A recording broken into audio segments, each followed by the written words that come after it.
Halo teman-teman, Assalamualaikum warahmatullahi wabarakatuh. Balik lagi di channel aku, Silvilia. Ya teman-teman, hari ini kita akan lanjut lagi untuk latihan soal dan pembahasan SKB Bidan 2020 tentang asuhan nifas. Jadi semoga video ini bermanfaat buat kalian semua, bisa bantu kalian semua untuk belajar di rumah.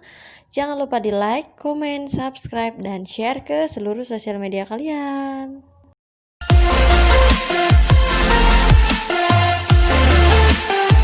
Untuk soal yang pertama, seorang perempuan umur 24 tahun, P1A0, nifas hari pertama di BPM, khawatir ASI tidak cukup untuk kebutuhan bayinya.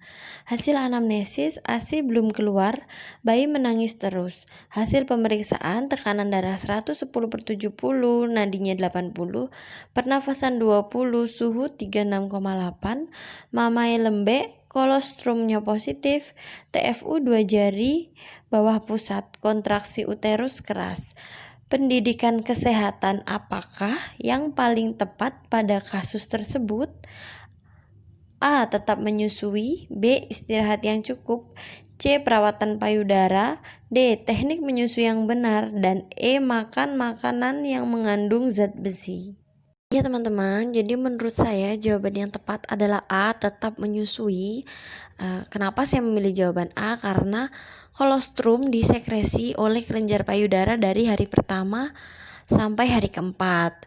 Apabila bayi tetap disusui, maka gerakan menghisap bayi yang berirama akan menghasilkan rangsangan saraf.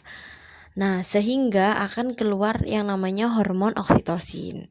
Hal ini menyebabkan sel-sel yang ada di sekitar alveoli akan berkontraksi dan mendorong ASI masuk dalam pembuluh ampulai. Ya teman-teman, jadi jika bayi tetap disusui akan berperan untuk memeras keluarnya ASI dari alveoli tersebut. Kita lanjut ke soal nomor 2, seorang perempuan umur 21 tahun, P1A0, nifas 1 hari di puskesmas Ponet. Tampak sedih bila dekat dengan bayinya.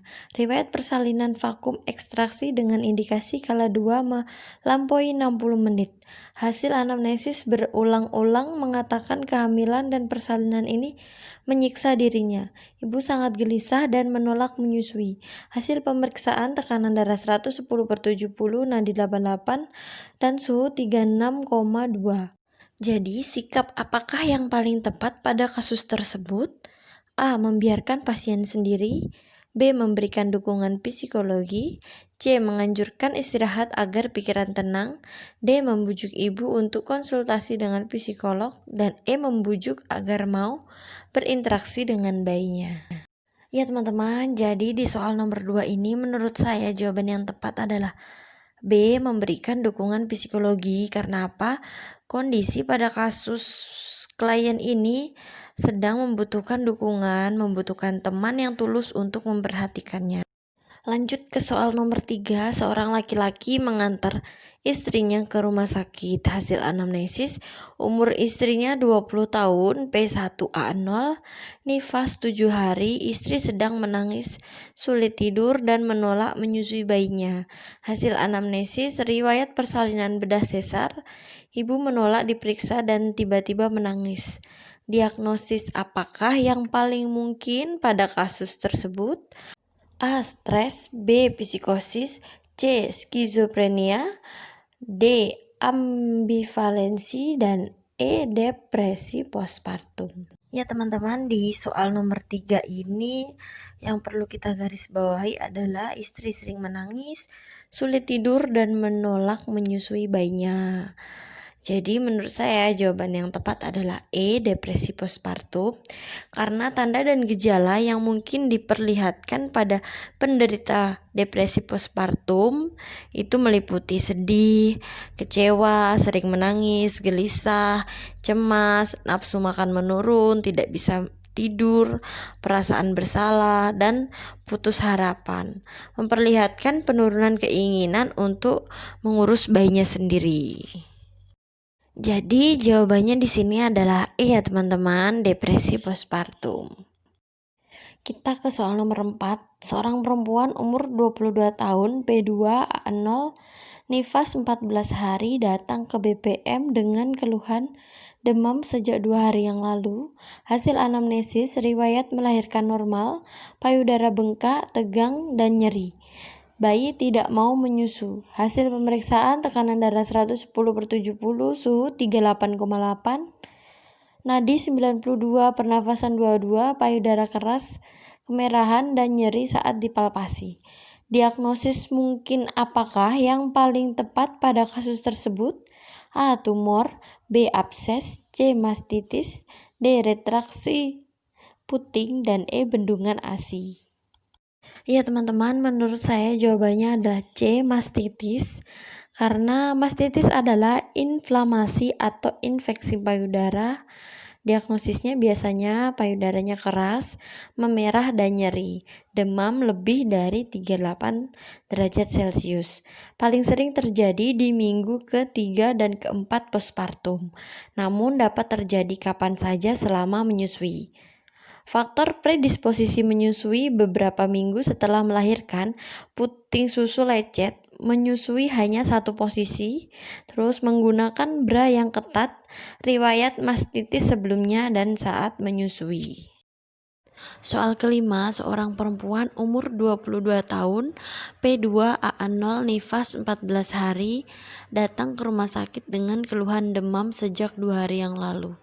Hasil anamnesis, riwayat melahirkan normal, payudara bengkak, tegang, dan nyeri. Bayi tidak mau menyusu. Hasil pemeriksaan KU baik, tekanan darah 110/70, suhu 38,8, nadi 92, pernafasan 22, payudara keras, kemerahan, dan nyeri saat dipalpasi. Tindakan awal apakah yang paling tepat pada kasus tersebut? A. Kompres dingin, B. Teruskan menyusui, C. Beri paracetamol 500 mg, D. Suntik antibiotika dosis rendah, dan E. Gunakan penyangga payudara yang nyaman. Iya teman-teman, jadi semua pilihan jawaban di atas itu benar, tetapi untuk tindakan awal adalah berikan kompres dingin yang bertujuan untuk mengurangi payudara bengkak. Nah, tata laksana umum ibu sebaiknya tirah baring dan mendapatkan asupan cairan yang lebih banyak. Menurut saya jawaban yang tepat di sini adalah A. Berikan kompres dingin untuk mengurangi rasa nyeri dan bengkak yang dialami oleh ibu tersebut. Kemudian ke soal nomor 6, seorang perempuan umur 26 tahun, P2A0, nifas 5 hari, datang ke BPM dengan keluhan payudara bengkak. Hasil anamnesis, nyeri jika disentuh, bayi tidak mau menyusu, riwayat melahirkan normal, IMD tidak berhasil, hasil pemeriksaan tekanan darah 110/70, suhunya 37,5, pernafasan 20, nadi 82, tampak puting susu masuk ke dalam, payudara tegang dan keras. Diagnosis apakah yang paling mungkin pada kasus tersebut? A. Abses payudara, B. Infeksi mamae, C. Bendungan ASI, D. Retraksi nipel, dan E. mastitis. Ya teman-teman, jadi menurut saya di sini jawaban yang tepat adalah C, bendungan ASI, karena bendungan ASI biasanya terjadi pada kelenjar payudara oleh karena ekspansi dan tekanan dari produksi dan penampungan ASI. Tanda dan gejala bendungan ASI biasanya payudara bengkak, terus nyeri pada payudara terjadi 3-5 hari setelah persalinan. Nah, untuk faktor predisposisi biasanya posisi menyusui yang tidak baik, membatasi menyusui, memberikan susu formula untuk bayi, terus menggunakan pompa payudara tanpa indikasi sehingga menyebabkan suplai berlebih dan implan payudara. Lanjut ke soal nomor 7, seorang perempuan umur 26 tahun, P1A0, datang ke BPM dengan keluhan nyeri pada kaki sebelah kanan sejak 1 hari ini. Hasil anamnesis melahirkan 3 hari yang lalu di BPM dengan riwayat partus lama dan nyeri pada luka jahitan sehingga takut jalan.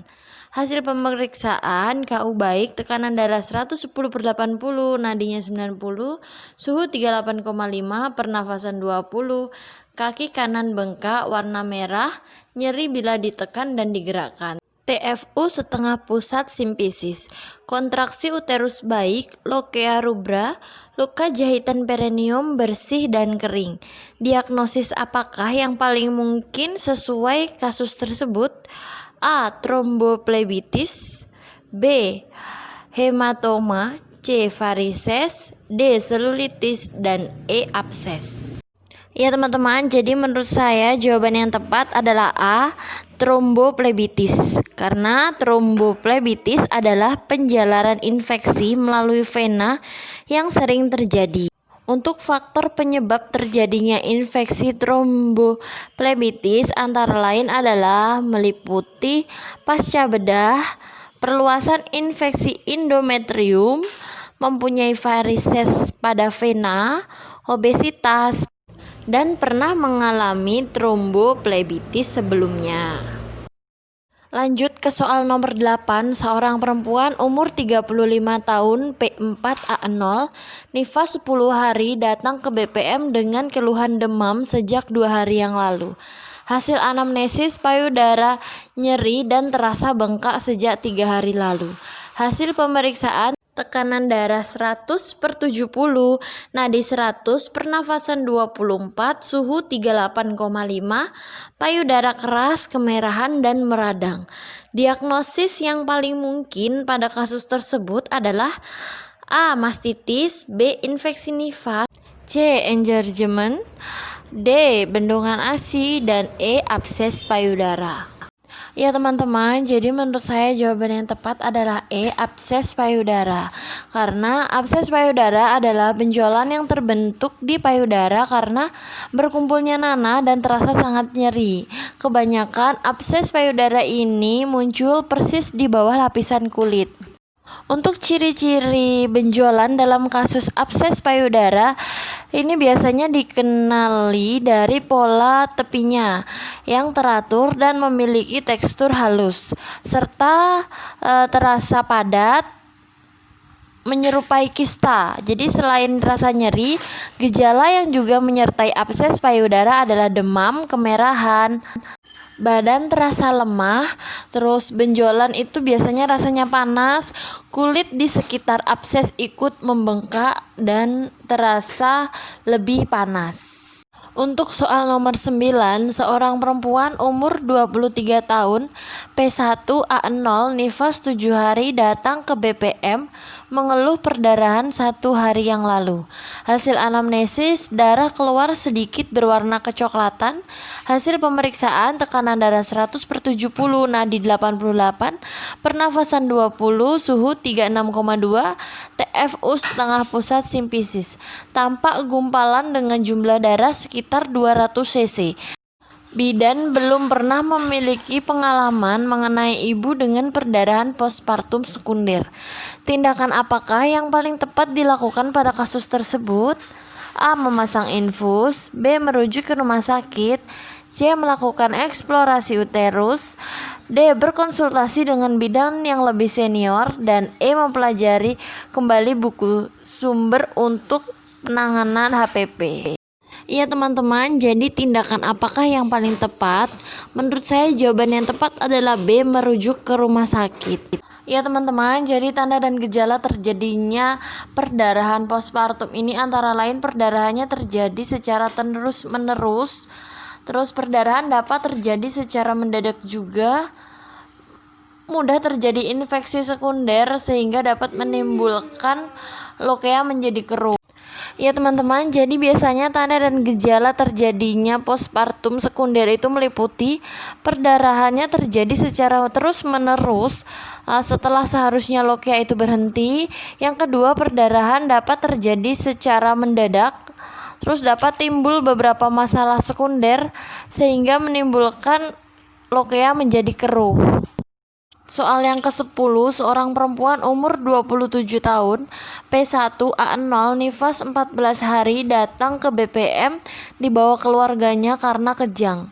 Hasil anamnesis, persalinan ditolong oleh dukun, tidak ada riwayat kejang sebelumnya. Hasil pemeriksaan tekanan darah 120/70, nadinya 80, pernafasan 20, suhu 37,8, mulut mencucut, punggung melengkung, perutnya keras, TFU tidak teraba. Diagnosis apakah yang paling mungkin pada kasus tersebut? A. Eklamsia, B. Epilepsi, C. Tetanus, D. Shock sepsis, dan E. Meningitis. Ya teman-teman, yang perlu digarisbawahi di sini adalah ibu kejang, suhu 37,8, mulut mencucut, punggung melengkung, perut keras, TFU tidak teraba. Jadi diagnosis apakah yang paling mungkin? Menurut saya jawabannya adalah C, karena iya teman-teman, jadi tanda-tanda seperti pada kasus nomor 10 ini mengarah ke tetanus. Selain dapat terjadi pada bayi, tetanus juga dapat terjadi pada ibu nifas. Pada kasus ini, karena pasien melahirkan di dukun, jadi kita tidak tahu alat yang digunakan itu steril atau tidak. Sebaiknya pada kasus ini segera dilakukan rujukan ke rumah sakit. Ya teman-teman, itu tadi latihan soal dan pembahasan kita hari ini untuk SKB Kebidanan 2020 tentang asuhan nifas. Semoga video ini bisa berguna buat kalian semua, bisa membantu kalian semua untuk belajar di rumah. Jangan lupa di like, komen, subscribe, dan share ke seluruh sosial media kalian. Wassalamualaikum warahmatullahi wabarakatuh. Bye bye, see you the next video.